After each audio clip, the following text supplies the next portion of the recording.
एक छोटा लड़का लड़खड़ाते हुए झोंभी की तरह चलने की नकल कर रहा था, क्योंकि इस समय गांव के सभी लोग भयानक झोंभी बन चुके थे।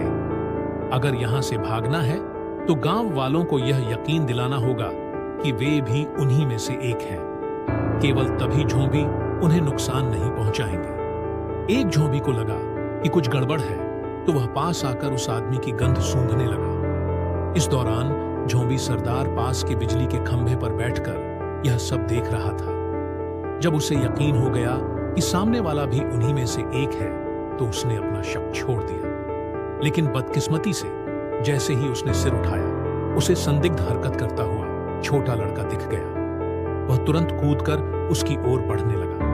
लड़का डर के मारे कांपने लगा और एक जगह स्थिर खड़ा हो गया। लेकिन यह लड़का कोई आम बच्चा नहीं था। उसने झट से एक कटा हुआ हाथ उठाया और उसे खाना शुरू कर दिया। यह देखकर झोंभी सरदार ने भी उस पर से शक हटा लिया। फिर उसने पास खड़े आदमी की ओर देखा और महसूस किया कि वह उनका साथी नहीं है। उसने जोर से हंसना शुरू कर दिया। झोंभी उसकी हंसी सुनते ही एक साथ उस आदमी पर टूट पड़े। वह डर के मारे जान बचाकर भागने लगा, मगर बदकिस्मती से वह दौड़ते दौड़ते 10 मीटर गहरे गड्ढे में गिर गया। तभी झोंभी सरदार उस छोटे लड़के को गोद में उठाकर वहां आ पहुंचा। उसने आदमी को इशारा किया कि वह भी कटे हुए हाथ को खा ले, लेकिन वह मर जाना बेहतर समझता था। अगले ही पल झोंभी सरदार उस पर झपट पड़ा। अचानक सब कुछ बदल गया। यह सब सिर्फ एक सपना था। जब वह आदमी जागा तो उसने पाया कि वह गांव जिसमें झोंभी थे अब पूरी तरह खाली था। उसने बहुत तलाश की, लेकिन वह छोटा लड़का कहीं नहीं मिला।